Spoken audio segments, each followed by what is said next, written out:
Assalamualaikum, Aziz Ahmed here on Saturday, 18th October evening. I'm going to talk about the much touted hard state philosophy of the Field Marshal and what it means for Pakistan and the oath always taken by Pakistan army officers on at their passing out parade. I'll include that oath for all to see, and then also talk about the shameless Prime Minister of Pakistan, the Form 47 illegitimate Prime Minister Shehbaz Sharif, and his growling and stupid ways of trying to appease the Western rulers, and how George Galloway has reacted to it, uh, and how we think the country should be governed as per former Prime Minister Imran Khan, with a short snippet on how what Zulfikar Ali Bhutto said when he was told he was going to be executed, ending with Habib Jalib's immortal poem. Thank you. A country whose all institutions, whose all departments, organizations, divisions, allied departments, they are working as per the law, they are fully operational, and everything is being done as per the constitution is a hard state.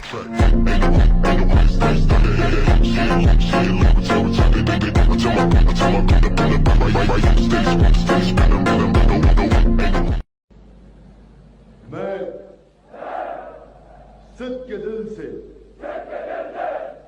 अल्लाह ताला को हाजिर व नाजिर जानकर हल्फ उठाता हूं कि मैं खुलूस नीयत से पाकिस्तान का हामी और वफादार रहूंगा और इस्लामी जमहूरिया पाकिस्तान के आईन की हिमायत करूंगा जो अवाम की ख्वाहिशात का मजहर है, और ये कि मैं अपने आप को किसी भी किस्म की सियासी सरगर्मियों में शरीक नहीं करूंगा, और ये कि मैं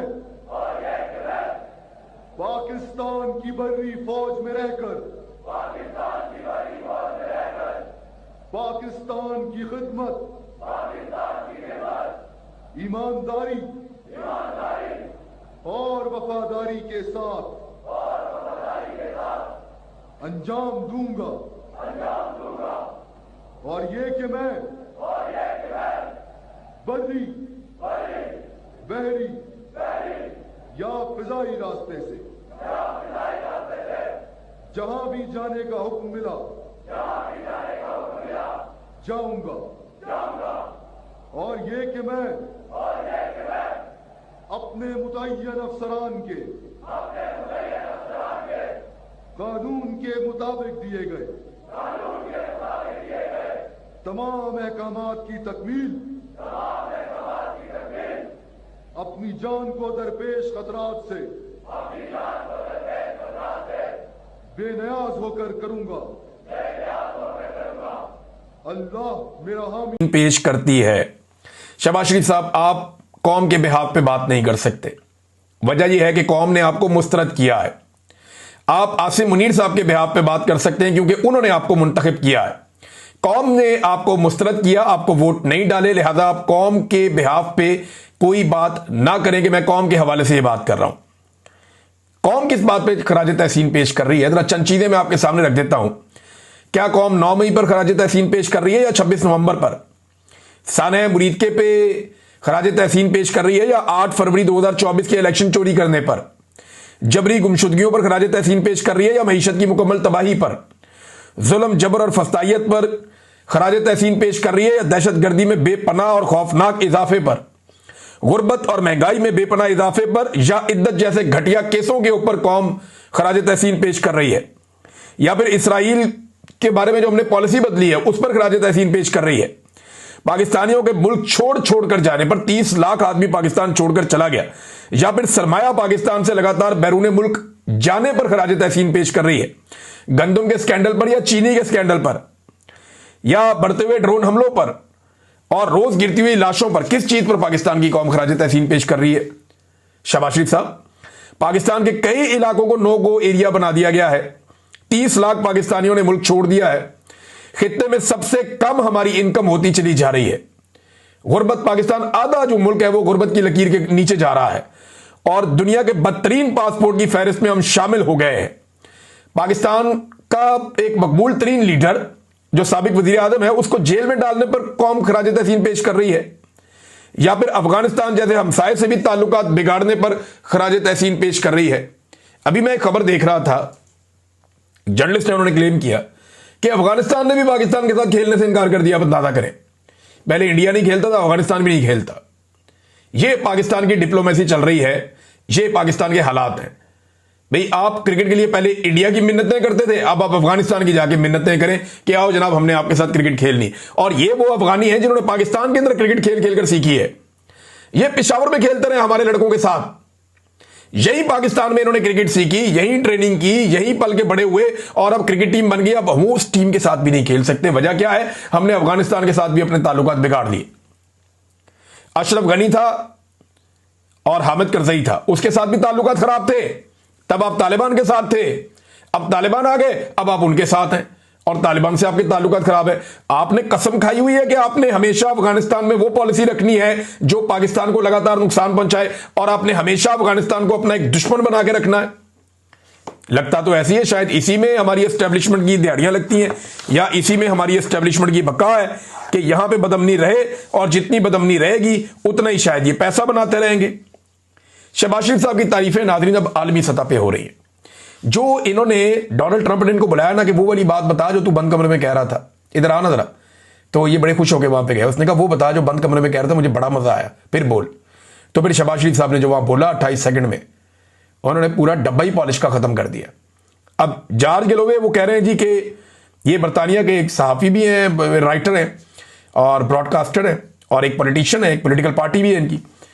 तो उन्होंने कमाल तारीफ कर दी शहबाज शरीफ की। शू शाइन बॉय, शू शाइन बॉय, ये उन्होंने बताया जनाब कि डोनाल्ड ट्रंप के जूते पॉलिश कर रहा था। बराह रास्त देखा गया पूरी दुनिया में। अजीम मुल्क है पाकिस्तान, अजीम लोग हैं, मगर बड़ी शर्मिंदगी की बात है उनके लिए। अब बैरून मुल्क से पाकिस्तान को ताने आ रहे हैं, ना सिर्फ इंडिया से, बरतानिया से, यूरोप से। हम ओवरसीज पाकिस्तानी जहां जहां दुनिया में रहते हैं उनके बेचारों के सर शर्म से झुक गए कि यार ये आदमी कितनी बेइज्जती करवा रहा है। भाई, तारीफ करनी थी ट्रंप की तो कोई तरीके से कर लेते ना, डेकोरम के साथ कर लेते। Such a great country, such a great people, and that, I mean, I know it's a very big insult, but to see the Prime Minister of Pakistan, effectively a shoeshine boy, as you say. I mean, if he'd got down with his duster and started shining the shoes of Donald Trump, nobody would have been surprised. It would have been an entirely logical progression from what he actually did, live on television, to the entire world.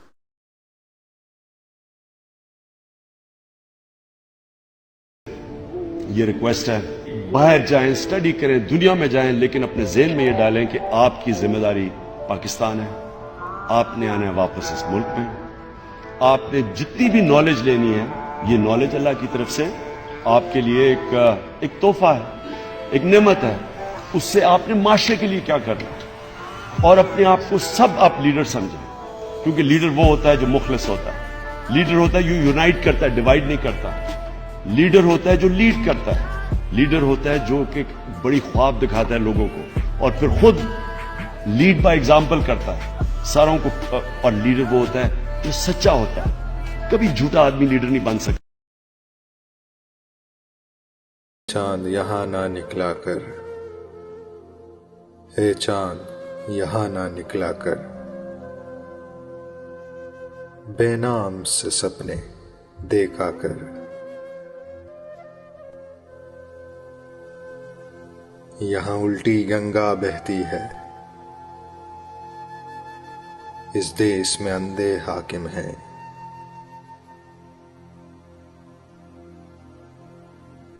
ना डरते हैं ना नादिम है, ना लोगों के वो खादिम है।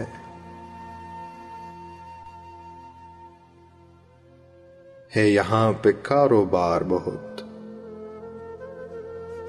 इस देश में गुर्दे बिकते हैं।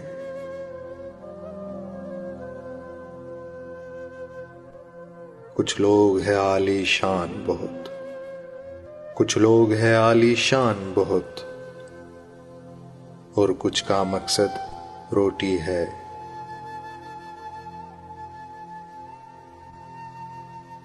वो कहते हैं सब अच्छा है, मगरिब का राज ही सच्चा है।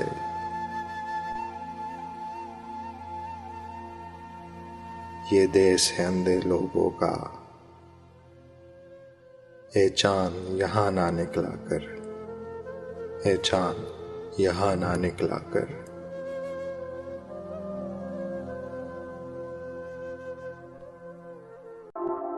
दयार इश्क में अपना मकाम पैदा कर, नया जमाना नए सुबह शाम पैदा कर। खुदा अगर दिल फितरत शनास दे तुझको, सकूते लाला गुल से कलाम पैदा कर। मेरा तरीक अमीरी नहीं फकीरी है,